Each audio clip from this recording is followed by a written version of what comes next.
Hi everyone, it's Madeline here, and I've just been taking a beautiful walk with my dog Bella, as I have been for about the past 3 years.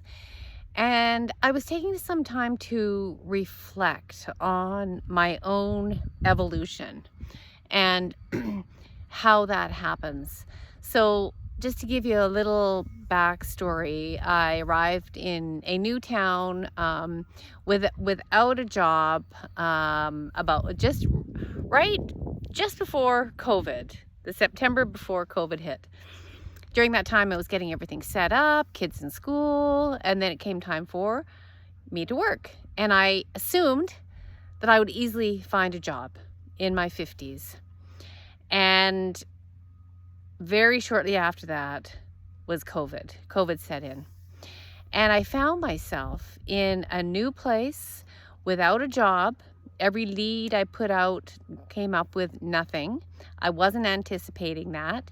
Inside an apartment, going for walks and reading and spending time with myself. And I just want to tell you a little bit about that, because it's one of those things that at the time I felt worried. I was panicky because one after another job kept on disappearing. I started thinking I'm too old to, find myself again or get back in the workforce, and what am I going to do now? And also that feeling, in your 50s of it's kind of time running out, like that, here I was feeling stuck and I was trying to battle against something I had no control over. So up until that point, I had really, got the external, focused on the external, of job and achievements and working. And interestingly enough, I didn't really realize, but I had put a lot of my identity in those things, which is not unusual in the first half of life. This is a normal evolution. And then all of a sudden, those things fell away and I was left with myself. And so after, the frantic parts sort of came and went, and I started looking for things in the day, what I could do that simply made me feel good. Not necessarily money making, although that, I was always kind of looking for.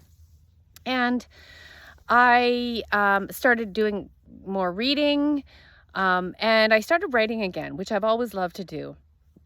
And I started a Facebook private group. And at that time, it was called Wise Women Empaths. And started teaching some online courses about things that I enjoyed. Now, as I showed up each day for that very small period of time, 5 or 10 minutes, to send a little message out into the world about what it was like to be a sensitive woman in this world and what was helping me. And what I started to find was that I started to get so many women just coming out and resonating with what I was saying. It was a very small starting point. And I'll make a long story short, but those posts actually turned into a book that I published. And I started then turning the book into some courses. And the courses are still some of my favorite courses, the Empath Sanctuary and the Live Empath. And started really speaking into the hearts of sensitive women and following one thing after another. Now, yes, I was still on the outside looking for a job and thought, I'm going to give this stuff up when that happens.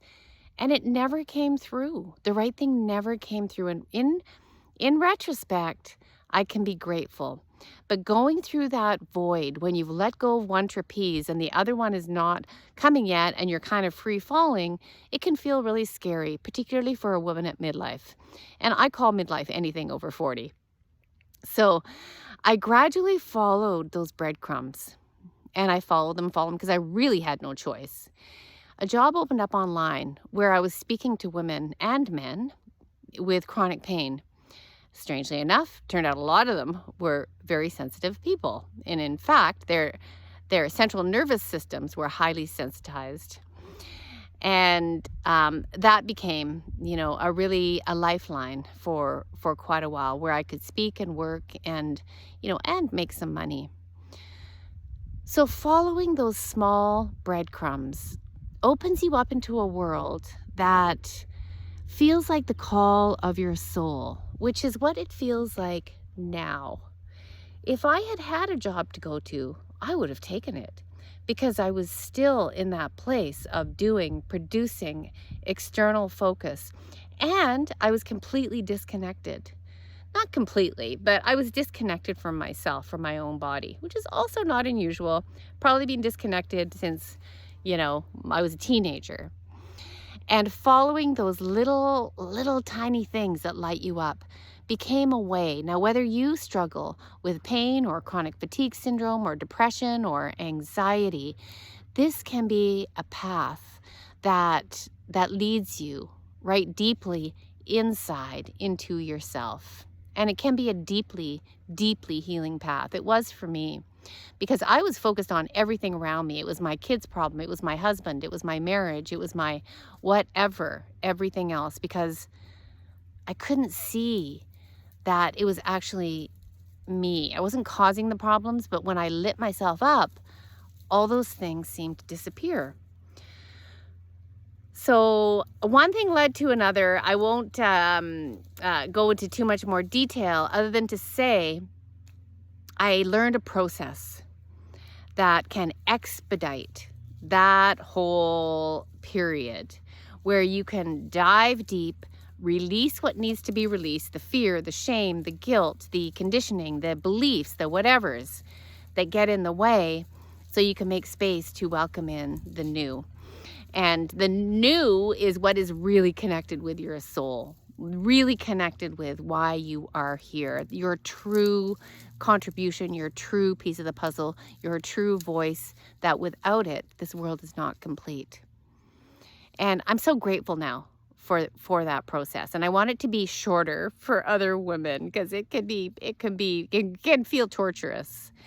And that's how I ended up with this YouTube channel, with the groups that I have now and the programs that I do.